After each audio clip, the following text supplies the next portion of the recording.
Mesdames, Messieurs, bonjour et bienvenue dans l'hebdo de François en partenariat avec Beurre FM et Africa numéro 1. Pour cette dernière émission, je vais essayer de remplacer comme je peux Jean-Marc Bramy. Mais autour de la table, vous allez retrouver la même équipe qui gagne. Anastasie Dutièche, donc le sourire d'Africa numéro 1. Mais attention, derrière le sourire, il y a la pertinence. Merci.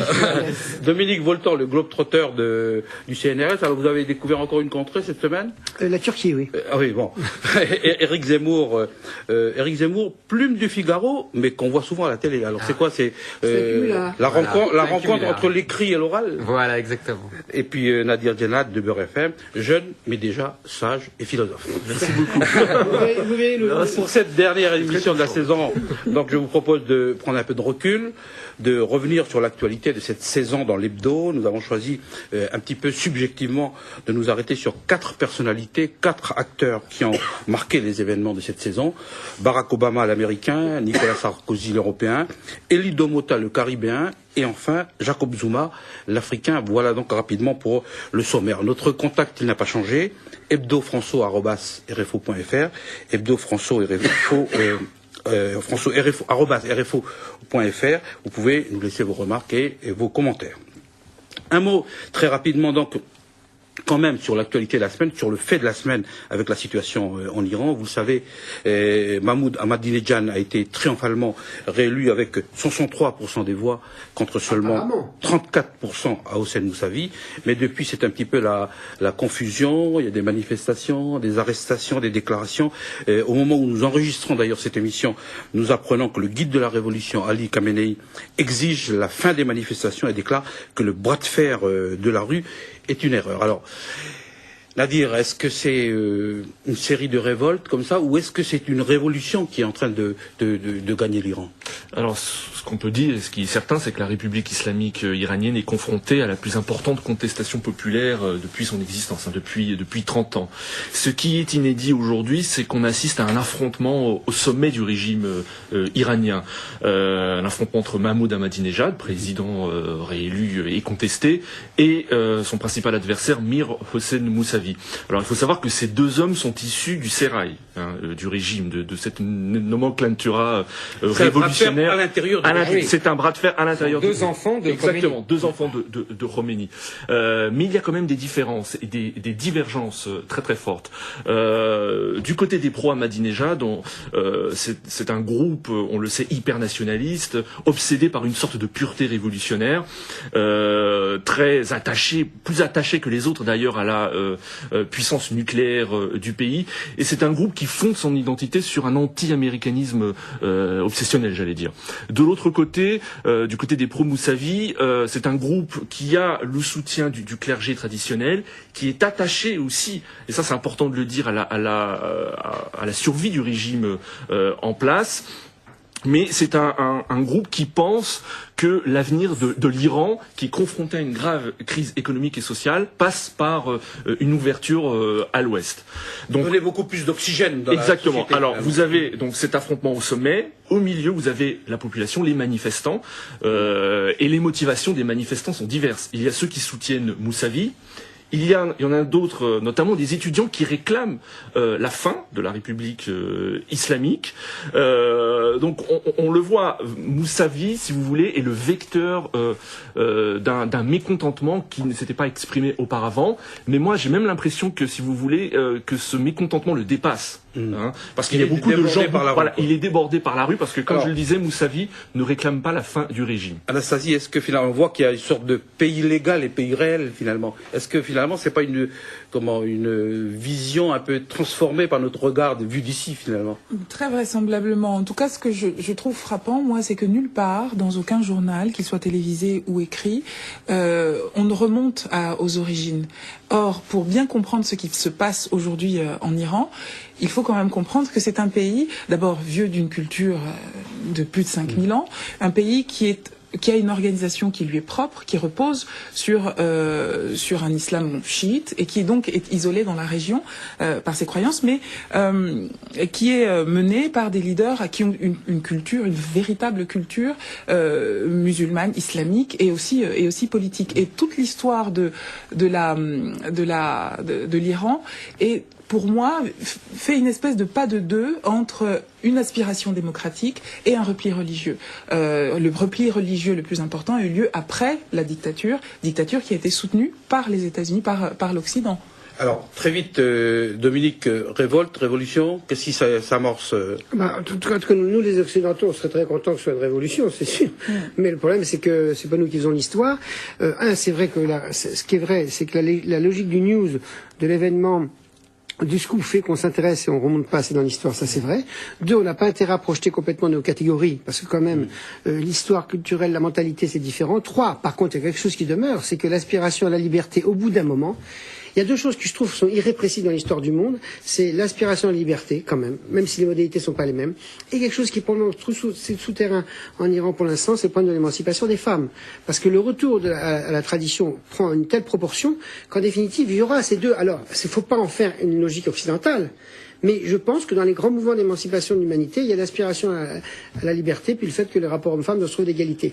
Mais troisième chose, on a quand même intérêt à, si je puis dire, à ne pas faire d'occidentalisme, c'est-à-dire à ne pas plaquer nos valeurs, mais en même temps, comme on est dans une communauté internationale qui doit garder un minimum de règles, il ne faut pas non plus complètement lâcher, parce que comme dans toutes les révolutions, au bout d'un moment, vous avez des empiristes qui veulent un peu ralentir ou bien s'ouvrir un peu, et les dogmatiques qui veulent aller jusqu'au bout. Donc on a quand même intérêt à évidemment soutenir plutôt le camp réformiste.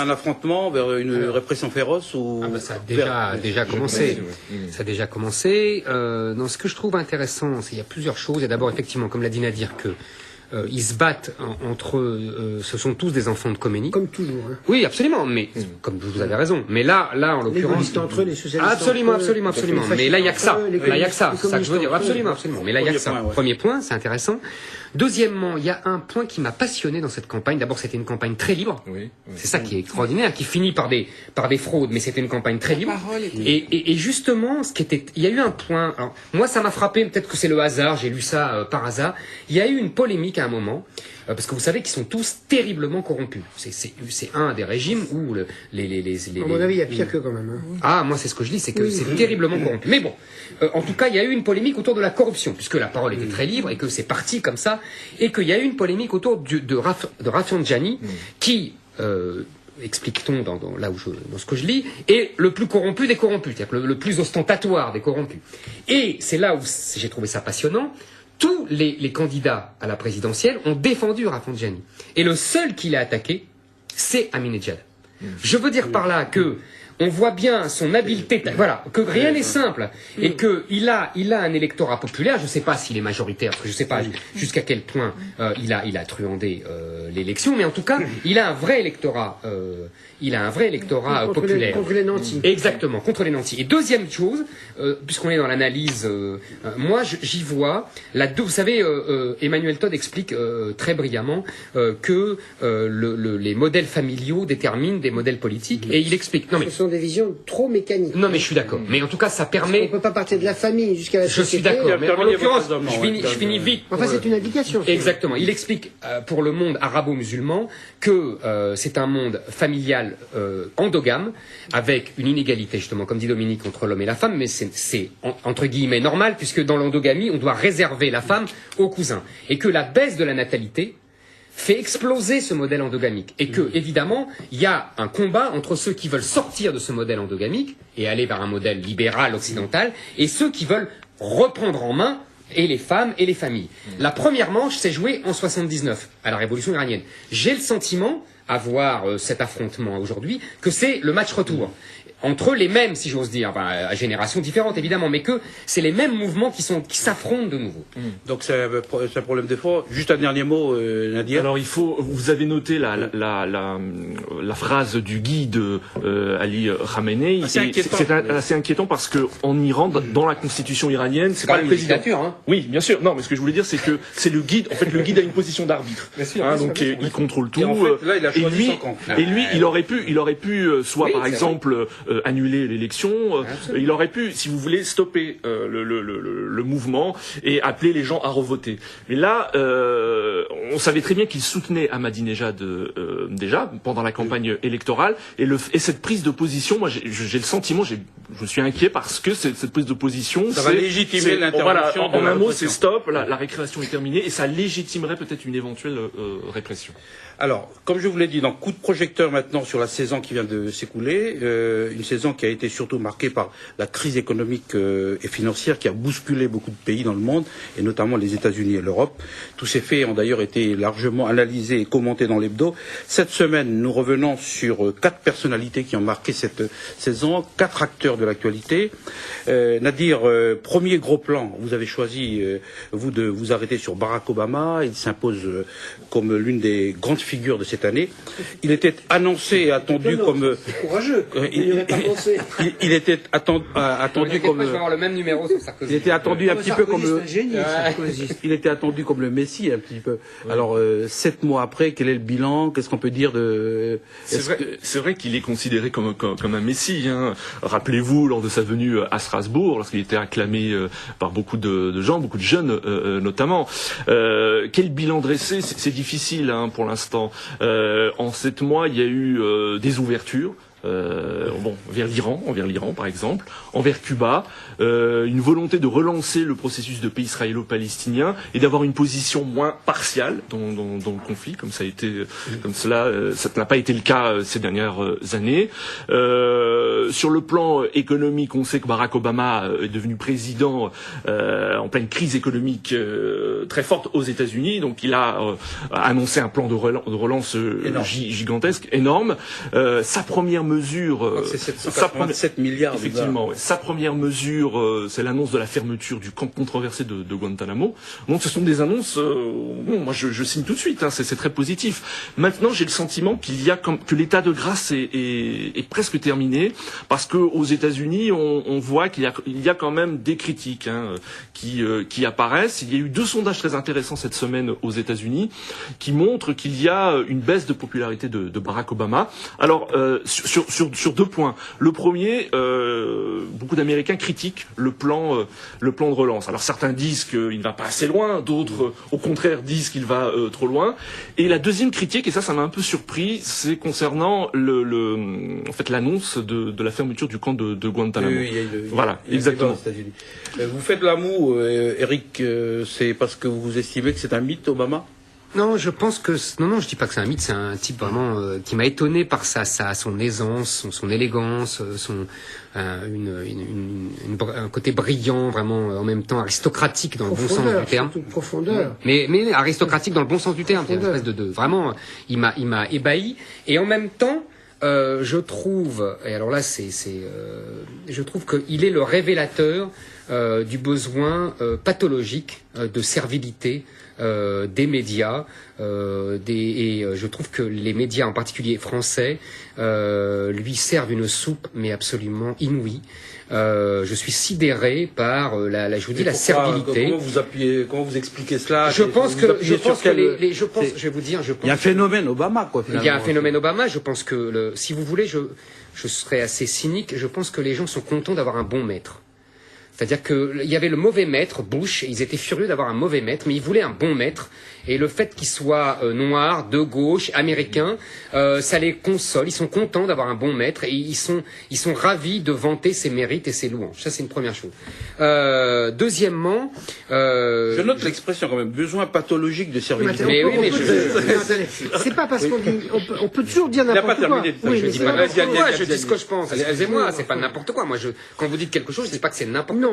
Donc, un peu de respect, un minimum. Oui, mais un effet comme ça de com, ça suffit pas à faire une analyse. Mais c'est pas de la com, je continue. Je dis que ça révèle, c'est pas lui, c'est ce que ça révèle sur les médias européens, français en particulier. Deuxième point, très vite, qui fera d'ailleurs, j'ai été très frappé par exemple de l'accueil de son discours au monde arabe et musulman.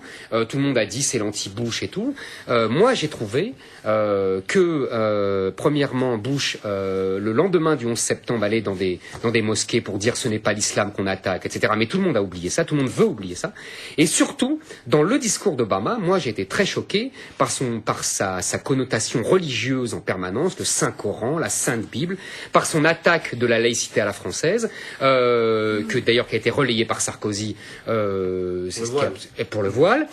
Moi je dis qu'il n'y a pas tant de changements, c'est toujours le discours religieux des Américains. Alors ce qui est vrai, et ça vous fait, je m'arrêterai là pour...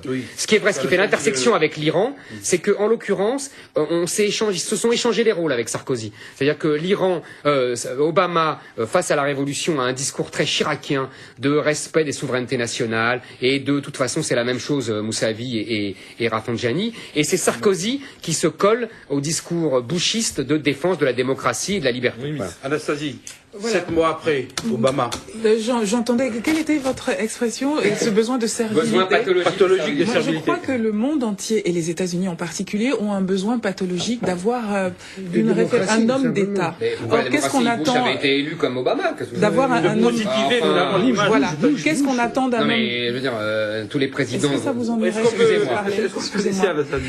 Qu'est-ce qu'on attend d'un homme d'État? C'est qu'il puisse donner envie, donner le courage à la population qu'il est censé représenter, de se lever le matin, de travailler dur s'il le faut. Vous disiez tout à l'heure, Eric, que Barack Obama est noir. Il n'est pas noir. Et tout son discours, il l'a basé justement là-dessus. Et c'est toute sa force. C'est qu'il était au-dessus d'un discours racial et racialiste. Je suis tout à fait d'accord. C'est ce qui a fait de lui... regard des médias français. Oui, mais bon. Qui ont vanté le noir. Mais vous avez raison, lui a eu cette intelligence. Mais évidemment, je suis d'accord. Des médias français, les Américains ne se sont pas trompés, qui ont su voir en lui un chef d'État au lieu de voir un homme qui était vaguement coloré. C'est ce qu'il a su. Et puis ce discours de respect aussi. Quand vous parliez de l'islam, pour moi, le discours du Caire était un discours empreint de respect. Même si George Bush, je crois que c'est pas pour rien, malgré ses visites effectivement dans les différents, auprès des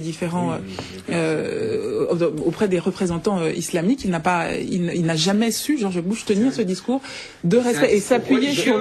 Mais oui, c'est contraire à notre tradition laïque. C'est pas forcément le cas aux États-Unis. Quand même, je redis ce que j'ai dit au début. À peine était-il élu qu'on était déjà en train de chercher avec gourmandise ses failles, ses limites.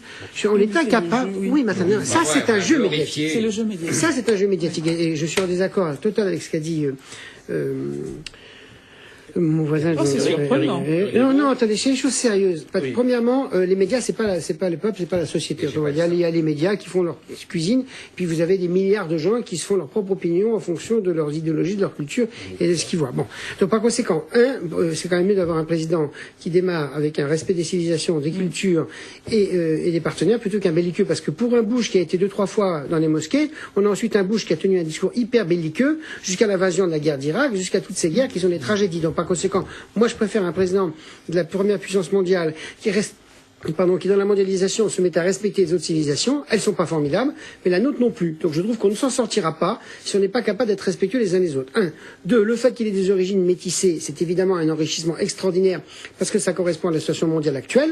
Et donc par conséquent, un homme qui a toutes ces cultures-là, il sera sûrement capable de comprendre ce qui est le problème de demain, c'est d'être capable de jouer et de négocier avec des cultures, des civilisations, des langues qui ne sont pas les nôtres. Et la tragédie des pays qui ne sont pas capables de le faire, qui était celle de Bush, c'est quand vous ne sortez pas de chez vous, vous ne comprenez rien au reste du monde. Donc il a pour moi un atout extraordinaire. Quand à la question si on parle de la religion, je m'excuse, il va falloir qu'on admette que le monde entier ne fonctionne pas comme la France. C'est-à-dire que nous avons un modèle de laïcité que moi personnellement je défends énormément, parce que je pense que c'est ce qui évite un petit peu la guerre entre la religion et la politique. Mais quand vous êtes dans l'histoire américaine, vous avez un syncrétisme religieux qui est bizarre pour nous parce que tout, il mélange tout, mais on est obligé de le respecter. La seule chose que nous devons dire, nous les Européens, parce qu'il n'y a pas que la France, c'est que ok, vous n'avez pas, votre relation religion-politique, c'est pas la même chose que chez nous, mais l'histoire du monde est tellement faite de haine qu'on a plutôt intérêt à distander d'autres. On m'a dit, on peut pas juger la logique américaine, mais on peut quand même dire de notre point de vue, nous les Français et les Européens, attention, à trop rapprocher les deux, on refait des guerres. Mais on peut pas donner des leçons parce qu'on... Mais on donne pas de leçons, c'est lui qui donne des leçons. Non, attendez, et pour finir... Enfin, bien sûr que si. Non, c'est scandaleux d'interdire le voile. Non, ce qu'il dit, mais non, écoutez, vous avez une manière caricaturale. Mais vous avez lu le discours? Non, moi je ne sais pas lire. Bah alors... Il n'y a que vous qui savez lire. Bah non, alors je voulais juste finir. Sur le voile et sur le discours, premièrement, le plus important, c'est ce qu'il a dit au Caire, c'est-à-dire un discours qui respecte la grandeur des civilisations, et Dieu sait si la civilisation arabe est une grande civilisation. Maintenant, vu la tradition politique américaine, américaine d'accommodement, c'est-à-dire qu'on fait une cohabitation, ils n'ont pas du tout la tradition politique que nous avons. tout à fait. Donc dans sa logique à lui, c'est normal. Mais Nous, on n'est pas d'accord, on discute et on trouvera un point d'accord. Alors, Non, mais il c'est dit- pas il dit, méprisant. c'est pas bien ce qu'on fait. les juges. Nadir, Et nous aussi, on juge. ce qu'ils font. s'il vous plaît, On va Nadir, se mettre à négocier un après. dernier mot sur le On thème. n'a pas besoin de peut-être. négocier, chacun fait Je ce voulais qu'il veut. savoir, Non, négocier, peut négocier, il est pas il est possible. au pouvoir depuis 7 mois. Est-ce que ça a un impact dans la société française sur BRFM? Qu'est-ce que vous entendez? Est-ce qu'il y a ils ont ça a tous été- des masques. Écoute, oui, c'est vrai que cette élection a suscité un espoir et ça a relancé le débat en France sur la question de la diversité. On va en parler peut-être tout à l'heure. C'est vrai que cette élection a suscité un espoir immense, mais un espoir qui est à la mesure de ce qu'a été la déception des années Bush. Bon là, on l'a déjà évoqué ici à de nombreuses reprises, et du fossé qui s'était établi entre les États-Unis et une grande partie du monde, et notamment vis-à-vis du monde musulman. Et c'est pour ça que ce discours au Caire était un discours très très important, parce qu'il faut rappeler quand même que l'opinion publique musulmane a rejeté le concept, par exemple, de guerre contre le terrorisme. Et je suis d'accord, c'est vrai que Bush, au lendemain des attentats du 11 septembre, s'est rendu dans une Oui, mosquée c'est vrai, et il a mais fait pas autre après. chose. Mais pas À chaque après, fin il a de fait la Ramadan, guerre. oui, à chaque Voilà. fin de Ramadan, il a rendu hommage aux musulmans. Voilà. Mais attends, il a fait la guerre. Oui, mais c'est ce que j'allais dire. C'est ce que j'allais dire. Mais il a fait pire. tragique. Non. Pas le contraire. je Ce dis qu'il a que- fait, il a fait pire. Il a assimilé les mouvements politiques, des mouvements qui se Au réclament terrorisme. de l'islam Au terrorisme. au terrorisme. Ouais, Il a par vrai. exemple, Non, il a, enfin, Attends, Eric, terminé. non. C'est-à-dire, on peut pas assimimer les mouvements le islamistes sont Hezbollah, pas par des exemple. terroristes, enfin quand même, c'est n'importe Non, quoi. et Ah bon. une chose Non. aussi qui est très importante, c'est que la politique, malgré ce qu'a fait Sans Bush, nuance. malgré ses gestes, la politique américaine a été perçue comme privilégiant les cibles musulmanes et pas forcément islamistes. bien. C'est ça ce qui est important, parce que l'Irak, l'invasion de l'Irak de Saddam Hussein en est un Mais exemple. ça, je suis d'accord. Alors, ça, je suis d'accord. Autre focus, nous revenons en France avec la personnalité de M. Sarkozy. Union européenne, G20, réforme tout azimut, à l'intérieur comme à l'extérieur. Il a multiplié les déclarations et les initiatives. Alors maintenant, avec un petit peu de 2 ans finalement de pouvoir, et puis qu'est-ce qu'on peut dire du sarkozysme? C'est quoi le sarkozysme, Alors, Eric? me semble-t-il, il faut partir de sa campagne présidentielle. Très vite. En fait, dans sa campagne présidentielle, il y avait 2 discours. Il y avait 2 Sarkozy. Il y avait le Sarkozy de 2005, qui s'était opposé à Chirac sur le thème, en gros, de la mondialisation et du modèle social français, pour parler vite, c'est-à-dire Chirac incarnant le conservatisme, entre guillemets, d'un modèle social français, et Sarkozy incarnant l'adaptation de la France à la mondialisation libérale sur le modèle anglo-saxon. Ça, c'était le premier Sarkozy. Et le deuxième Sarkozy, parce que il avait compris tactiquement que ce premier Sarkozy ne le permettrait pas d'être élu, il s'est adjoint les services de Henri Guénaud, qui lui a fait des discours tout à fait remarquables, mais sur une autre ligne, qui était une ligne qu'on pourrait dire gaulo-bonapartiste, étatiste. Néo-gaulliste. Oui, si on veut, gaulo-bonapartiste, c'est-à-dire avec comme modèle l'État, l'égalité, la gloire de la patrie, un modèle gaulo-bonapartiste, je peux pas dire mieux.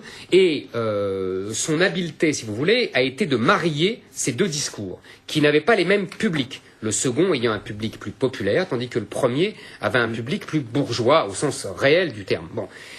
Le problème, c'est qu'il y a une contradiction majeure entre ces 2 discours, et qu'à partir de la crise, Sarkozy a insisté davantage, c'est la grande revanche de Guénaud sur les élites, et il a insisté davantage sur le deuxième discours.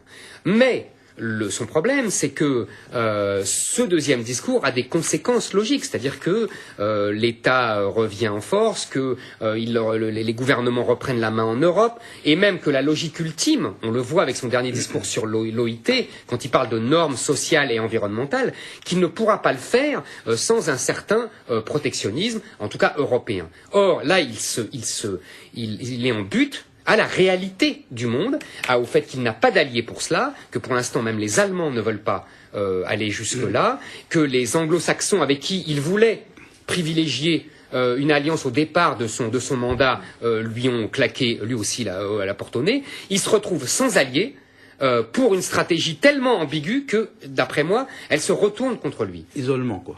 Isolement diplomatique et une ambiguïté qui a fait son succès parce que ça lui a permis d'être élu, mais qui aujourd'hui se retourne contre lui. Enfin, c'est la tête Dominique, sur le fond, on dit finalement il y a les 2 repères dans l'histoire politique française, c'est-à-dire gaullisme et plutôt gaullisme social et bonapartisme finalement. Est-ce que vous partagez cette tradition bonapartiste, il a, autrement dit, c'est lui le chef, ça c'est clair. Ah oui, uniquement de ce plan-là. Oui, mais moi je veux dire deux choses. Premièrement, c'est qu'il est arrivé sur une vision en gros ultralibérale, avec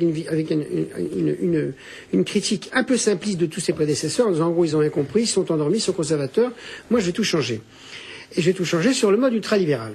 Quand même, parce que c'est 95% de sa personnalité. Le monde a totalement changé depuis. Avec la crise, il fait... Mais le problème qui lui arrive à lui, comme à tous les dirigeants qui étaient ultralibéraux, ou libéraux tout court, y compris une bonne partie des socialistes, c'est que le monde change maintenant, mais s'ils ne font pas du tout d'autocritique, ça leur retournera pas tout de suite un boomerang. Donc j'ai envie de lui dire, vous avez le droit, comme tous les politiques, de changer de vision du monde, mais vous devez dire que vous changez de vision du monde, et pourquoi. Il ne le dit pas pour l'instant. Deuxièmement, il s'aperçoit, hélas, et ça c'était sa naïveté politique ou son histoire d'ultra-presse, c'est que le monde est beaucoup plus compliqué, même en France, c'est qu'on ne change pas une société par décret ou par volontarisme. Si les autres n'ont pas fait beaucoup mieux que lui, c'est parce que c'est plus compliqué, et que sur les changements d'alliance, je suis tout à fait d'accord, il s'aperçoit que la mondialisation, il ne la contrôle pas, comme il ne contrôlera d'ailleurs pas plus la société et la politique française. Donc il va trouver une chose que toute l'histoire montre, mais comme il n'y avait pas de culture historique et politique, il pensait qu'à lui tout seul, il allait tout changer. Il s'aperçoit que les réalités historiques sont compliquées, que les hommes sont moins idiots qu'ils n'en ont l'air, et quant à la réforme, qui est une de ses capacités fortes de faire bouger les choses, eh bien elle est jouable la réforme, qu'à condition de dire deux choses. Nos pays n'arrêtent pas de changer depuis 30 ans. Faut pas exagérer. Et que deuxièmement, on ne fait pas des réformes en disant que la moitié des autres sont des idiots. Autrement dit, ce qui est intéressant dans Sarkozy, c'est qu'il pensait qu'il pouvait tout changer. Et je me demande ce qu'il va finalement pouvoir réussir à changer à la fin. Et je ne dis pas ça de manière critique, mais ça voudrait dire que ça montrera que dans les sociétés sophistiquées, intelligentes, cultivées, on ne change pas comme ça facilement, et que surtout le vrai problème, c'est que le modèle libéral qui a dominé pendant 40 ans, dont il est quand même un des principaux acteurs pour la scène politique française, celui-ci s'est effondré avec une violence inouïe. Donc du coup, il va bien falloir qu'il se mette à respecter des gens que pendant 25 ans, il a vilipendé. Mais d'ailleurs, oui, si vous voulez, c'est son problème, et il tient un autre discours. Il leur a pris leur discours. Exact. Alors, c'est ça qui est formidable. C'est formidable. Un mot là-dessus. La chose qui, à mon avis, la plus critiquable, et qui est de la pure tactique politique, c'est cette espèce de marché qui fait un coup des valeurs de gauche, un coup des valeurs de droite. Ça, franchement, c'est une erreur totale. Dominique, c'est toujours comme ça aussi. Dominique, c'est un peu la question que vous posez à Anastasie. Chirac faisait ça. Est-ce que finalement, il n'a pas, lui, bousculé, finalement, ce clivage gauche-droite, finalement? Moi, je pense que oui. Je pense qu'il a véritablement bousculé. Alors, au départ, ça peut être séduisant et ça peut le faire passer pour l'homme de la rupture, justement, l'homme du changement. Et c'est comme ça aussi qu'il a su séduire les Français. Simplement, le danger, c'est que, moi, de ce que j'en vois, c'est qu'il y a eu une espèce de glissement de terrain, de jeu de chaises musicales, du coup, pour ce qui est des influences politiques en France. La gauche se tirant vers le centre allant vers la droite. Et ce qui, au départ, pouvait être une mécanique séduisante devient une espèce une grosse nébuleuse assez difficilement lisible pour la population française et rend les extrêmes beaucoup plus audibles. Non, mais elle n'y gagne rien pour l'instant. Oui, c'est pas vrai. C'est pas vrai, elle n'y gagne rien pour l'instant. Non, mais personne n'y gagne rien. Pour l'instant, personne n'y gagne rien. Les extrêmes non plus n'y gagnent rien. Il faut arrêter avec ce mythe des extrêmes. Tout à l'heure, on a parlé de la laïcité. C'est manifestement une infrastructure idéologique française, la laïcité. Oui. Un président pourrait arriver et dire, écoutez, ça ne bougera pas. Et gauche-droite, avec tous les défauts de la gauche et de la droite, ça fait partie des infrastructures de l'Europe. Vous pouvez dire, de la France, de l'Europe. Je prends des gens de droite, non, parce que vous décodez, mais c'est la même chose en Allemagne, en Angleterre et compagnie. Les traditions ne sont pas les mêmes. Voilà. Les visions des mondes ne sont pas les mêmes. Donc, lui, il pense qu'il peut, le court temps d'un pouvoir de 4 ou 8 ans, 5 ou 10 ans, il s'imagine il peut débaucher des gens, tout le monde l'a fait. Mais, quand à changer les infrastructures mentales et culturelles, c'est une autre affaire. Par contre, il dirait, moi, je vais changer sur 1 ou 2 points la logique de gauche ou réciproquement la logique de droite. Moi, je pense que très fort. Autrement dit, un homme politique qui dirait, écoutez, je change pas tout, mais je vais taper sur 1 ou 2 trucs. Peut-être qu'il pourrait gagner quelque chose. Je reprends Anastasie 30 secondes. D'après moi, ce n'est pas lui qui bouleverse les clivages droite-gauche. Il est le révélateur du bouleversement des clivages droite-gauche depuis 30 ans. C'est-à-dire qu'en gros, la gauche s'est couchée sur le plan libéral devant la... Non, mais elle s'est alignée.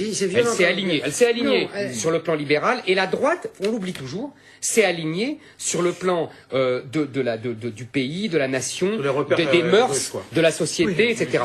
Et aujourd'hui, je pense que Sarkozy finira par une stratégie de centre-gauche. Comme Chirac. Oui, absolument. Comme en plus, mais lui, il a tué la droite avant.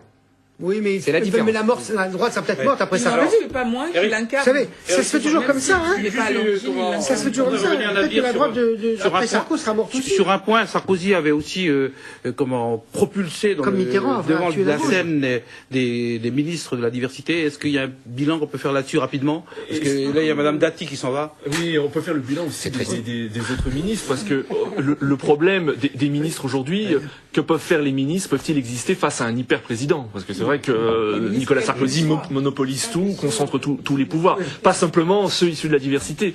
Moi, je retiens qu'il a nommé, c'est le premier président de la Ve République à nommer une femme issue de l'immigration à un poste de ministre de la Justice, et ça, c'est quand même très important. Maintenant, le bilan, bon, on l'a déjà évoqué ici, hein, Rachida Dati a appliqué à la lettre le programme de Nicolas Sarkozy dans son domaine, c'est-à-dire dans le domaine de la justice. Voilà, elle s'en va, elle s'est mise à dos le monde judiciaire, mais ce n'est pas une disgrâce, hein, parce que c'est vrai qu'on entend souvent les médias dire c'est une disgrâce. Elle est députée européenne, donc la disgrâce, on connaît. C'est-à-dire, tu es gentil, c'est une disgrâce. La preuve, mais la meilleure preuve, c'est que quand, comment il s'appelle, Hortefeux a été élu par hasard, et que lui, on voulait pas le virer du gouvernement, et ben on l'a fait démissionner de son mandat de député européen. Ça prouve que c'était une disgrâce pour Rachida. Disgrâce, c'est qu'on Évidemment, virer son on n'en voulait ménagement. plus. Enfin, Ben, elle était virée. Avec ménagement. Non, ce que je voulais dire, Non, mais j'ai pas. pardon. Pas terminé, parce que les autres ministres, les deux secrétaires d'État, Fadela Amara, secrétaire d'État à la politique de la ville, et Ramayad. Concernant le bilan de Fadela Amara, on avait parlé d'un plan Marshall pour les banlieues. On s'aperçoit aujourd'hui que voilà, on n'a pas de plan Marshall. Bilan mitigé. Et Ramayad, le cas est un complexe parce que elle essaie d'exister face à un ministre des Affaires étrangères, Bernard Kouchner, qui se posait la question de l'existence d'un secrétaire d'État aux droits de l'homme. Un mot pour moi. Là aussi, Sarkozy est un révélateur. C'est-à-dire qu'aujourd'hui, les ministres sont choisis selon un casting. C'est un casting uniquement. Il n'y a plus de problème de rapport de force politique, compétences, etc. C'est un casting. Aujourd'hui, tous les ministres, pas simplement ceux issus de la mais je suis diversité, d'accord. ont du mal à exister. Ah mais évidemment, ils n'existent pas. Mais tous, bien sûr. Dominique, un dernier mot. Et peut-être propre, pour basculer un peu sur le Congrès, parce qu'il va y avoir une réunion du Congrès la semaine prochaine. Qu'est-ce que vous attendez du président? Qu'est-ce qu'il doit dire au pays aujourd'hui? Alors, un mot. La politique fait quand même trop une politique de casting, et je pense qu'il n'en sera pas bénéficiaire. Parce que pour une fois, vous êtes d'accord. La politique, c'est plus compliqué que ça. Deux, sur l'histoire de la France de la diversité, je ne crois pas qu'il a révolutionné, mais il s'inscrit quand même dans une tendance qui ça ouvre. C'est très lentement, mais ça ouvre, donc c'est plutôt positif. Quant à l'histoire du Congrès, c'est positif. Moi, je prends l'ouverture, toutes les ouvertures qui permettent de faire que la France soit moins blanche dans sa représentation politique, c'est mieux. Par contre, sur le Congrès, là, je pense que c'est un coup d'épée dans l'eau, c'est-à-dire que ça va satisfaire ceux qui le suivent. Tous ceux qui sont pas d'accord avec lui à droite attendent et ne disent rien. Quant à la gauche, autrement dit, ça fait partie de ces effets, je trouve, c'est pas un moment, non, solennel, non, pas d'union nationale où non, le président représente. Moi, je pense que Sarkozy vit son rêve américain. Je peux dire simplement qu'on plaque des mécanismes institutionnels sur une réalité politique qui n'existe pas. Voilà. Donc ça correspond pas au système français. On est trop d'accord. Bien. Alors, autre coup de projecteur sur Elie Domota, c'est donc un inconnu qui émerge tout d'un coup en cours d'année lors des manifestations en Guadeloupe. Et puis, derrière lui, on comprend très vite que ce sont les Outre-mer, la Guyane, la Martinique, la Réunion, la Guadeloupe notamment, qui interpellent d'une certaine manière la nation. Question de pouvoir d'achat, discrimination, reconnaissance, mémoire, tout est mis sur la table à Dominique Voltan. Finalement, c'est le signe de quoi? C'est ce qui s'est passé outre-mer là. C'est pas la première fois qu'il y a des troubles violents outre-mer. C'est une récurrence. Donc ça veut dire que ça traduit un malaise, un vrai malaise des relations entre les outre-mer et la France. Je rappelle pour la millième fois que la France est le pays en Europe qui a 10 collectivités territoriales sur les 3 océans. C'est une chance inouïe. La France continentale n'en fait pas grand-chose et les relations sont très souvent, hélas, pas bonnes entre les Outre-mer et la France. C'est pas le nombre de statuts qui empêche, parce qu'on a inventé un nombre incalculable de statuts. Comme je dis, on est très intelligent dans les statuts. Alors, qu'est-ce qui se passe? Il se passe quand même que la métropole n'est pas assez soucieuse de ce qui se passe ailleurs, et je vais revenir sur les européennes. Et qu'ailleurs, du coup, il y a une espèce de relation belliqueuse avec Paris en vertical et pas assez de relations entre les territoires des 3 océans, c'est-à-dire l'océan Atlantique, l'océan Indien, l'océan. Alors, qu'est-ce qui s'est dans cette grève qui s'est passé? Des facteurs économiques réels, c'est-à-dire la reconnaissance qu'il y a une lutte de classe larvée dans ces territoires et que par contre, il faudra un jour, au titre de la démocratie, la réduire, peut-être pas la faire disparaître, mais la réduire, d'une part. Et d'autre part, qu'on demande à l'État français d'assurer son rôle, et ça c'est fondamental, et ça ressort dans les débats des États généraux dont je vais reparler tout de suite. Et troisièmement, on demande quand même un peu plus de dignité et de reconnaissance de la pluralité de l'identité française. Donc moi je trouve que ces trois questions politiques qui sont posées, elles sont bien posées.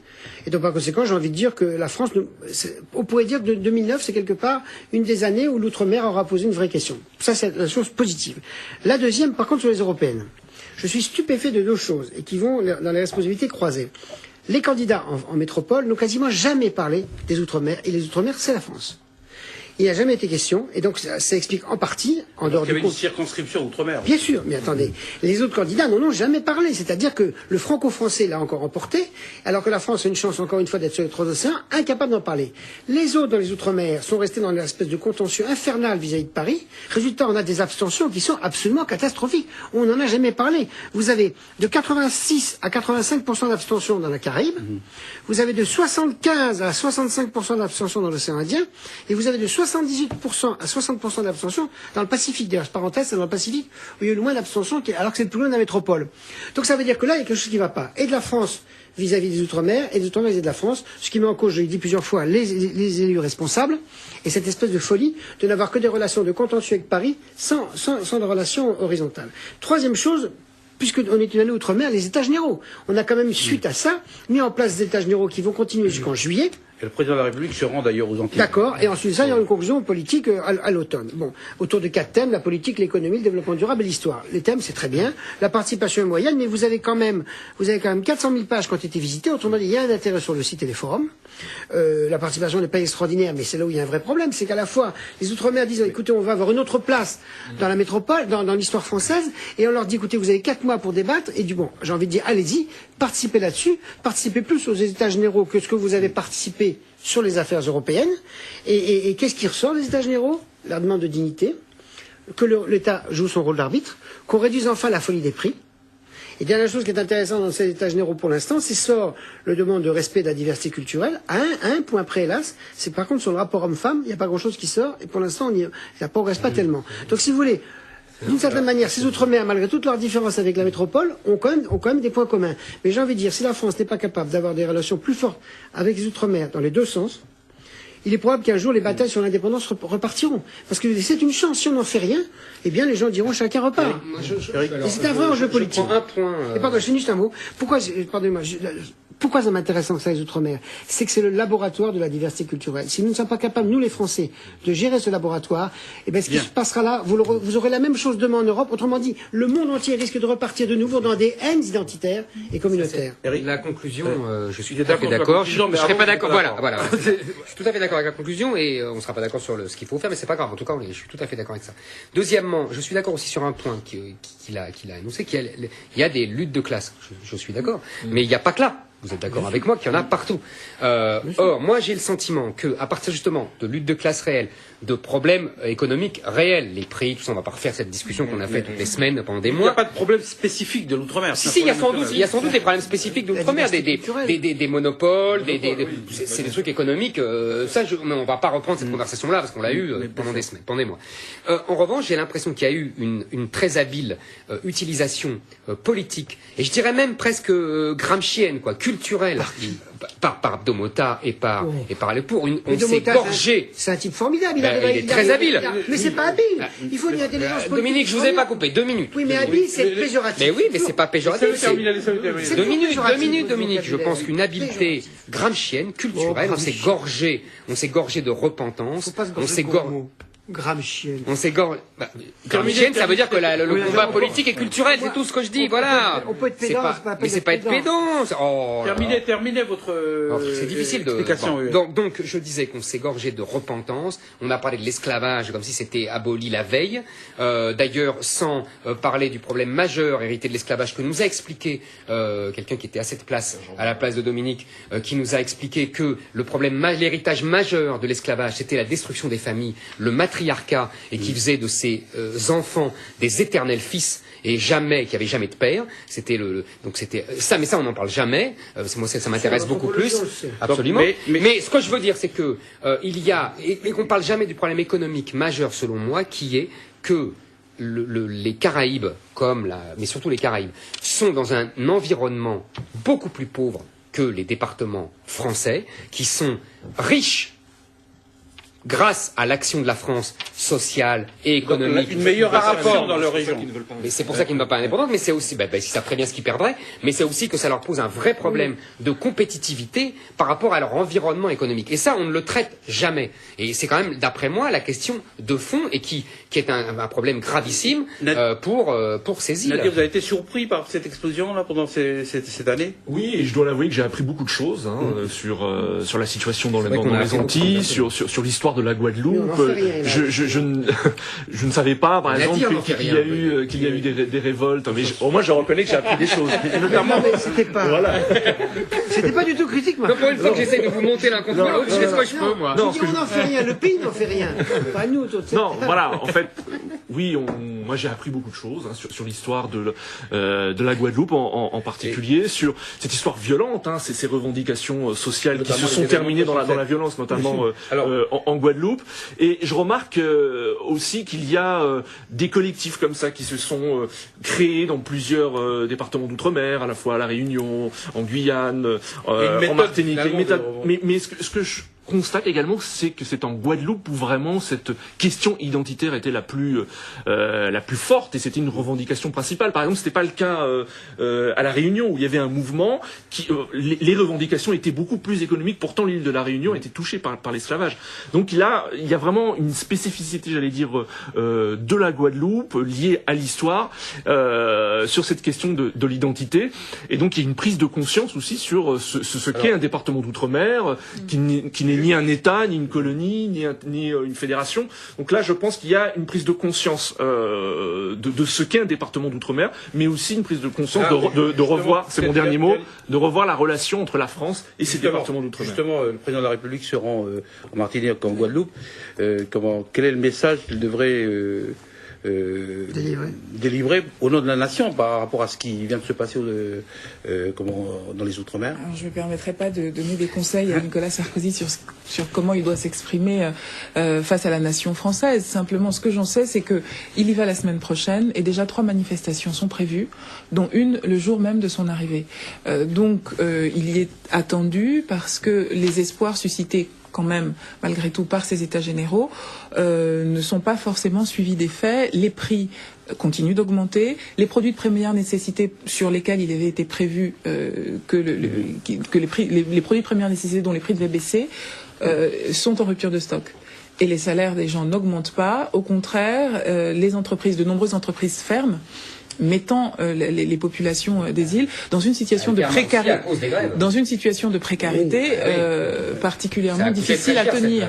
Donc cette façon qu'a eu la Guadeloupe, cette façon qu'ont eu les dom-toms de s'inviter comme ça de façon marronne sur la photo républicaine est une vraie bonne chose. Maintenant, il faudrait que le président.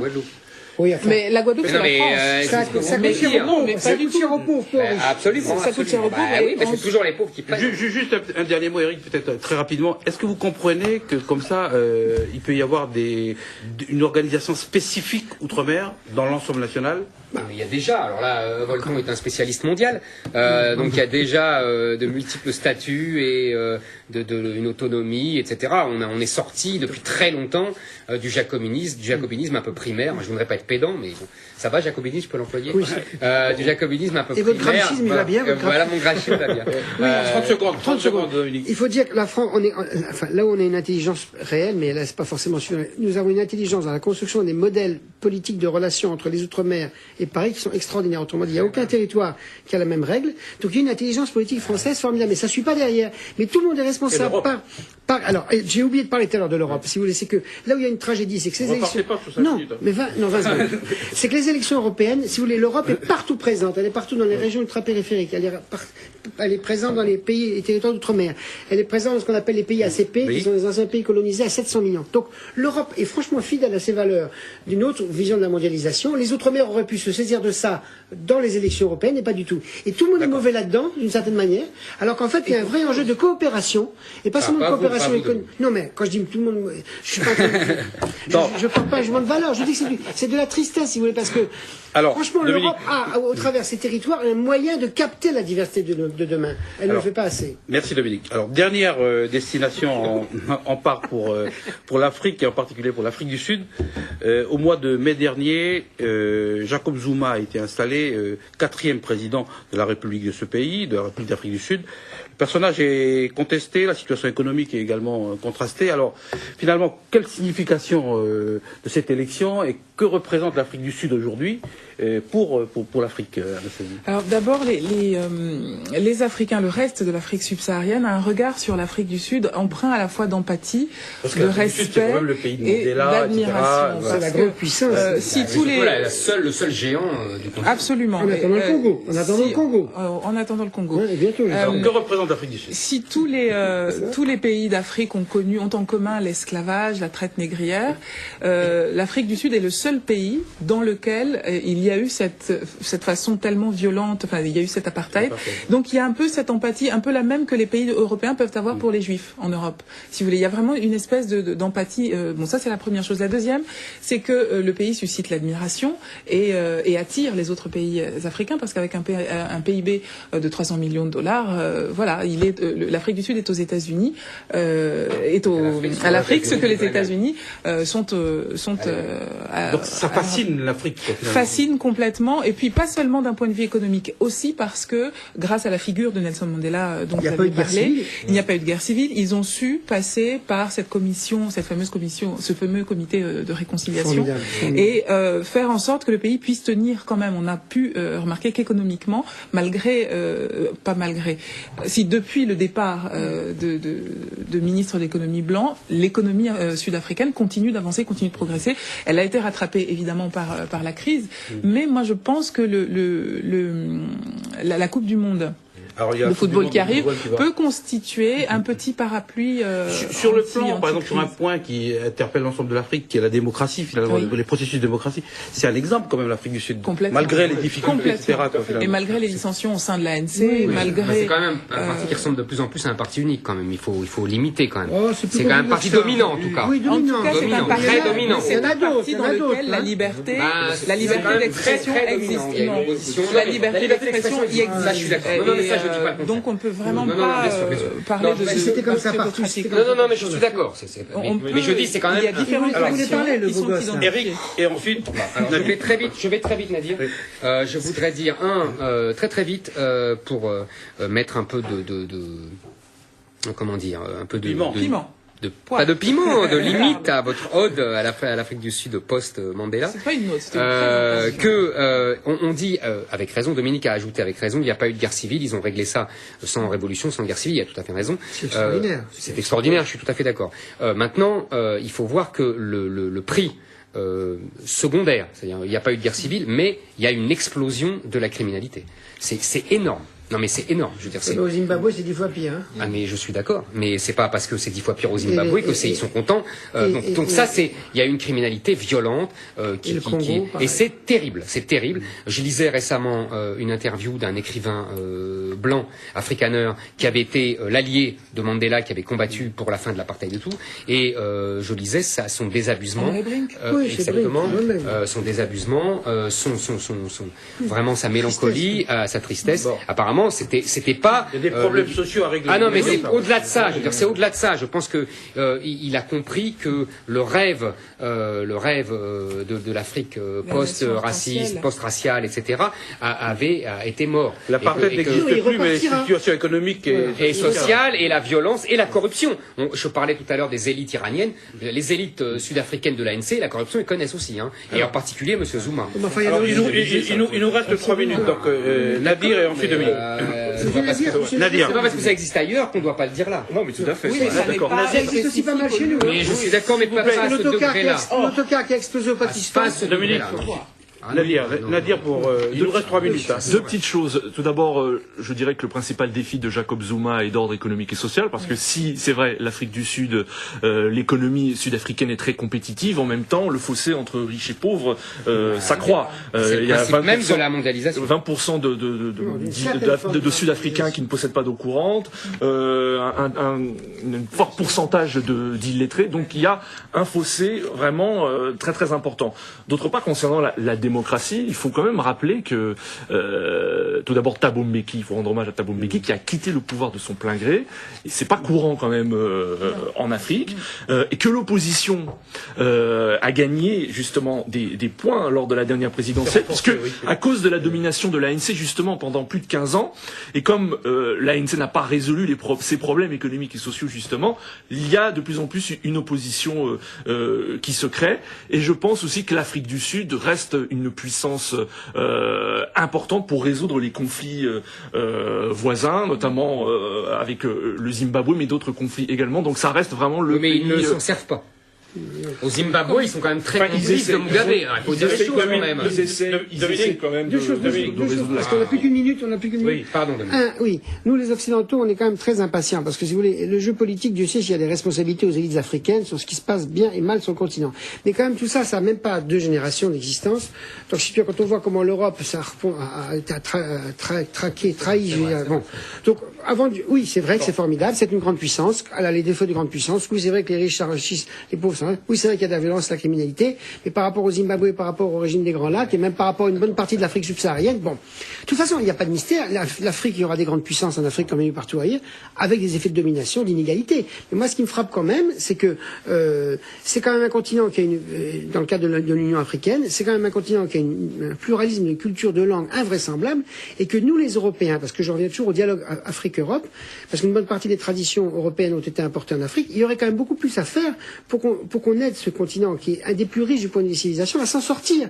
Donc, si vous voulez, oui, aux limites de l'Afrique du Sud, c'est mieux qu'ailleurs, mais si je puis dire, qu'est-ce que ça veut dire qu'on ne soit pas capable au lieu de critiquer en disant, vous voyez, ça marche pas, c'est un peu comme Obama, vous voyez, ça marche pas, j'ai envie de dire, écoutez, nous, les Européens, on est la partie la plus riche du monde et la moins corrompue. Il faut bien le dire. L'Europe est la partie du monde la moins...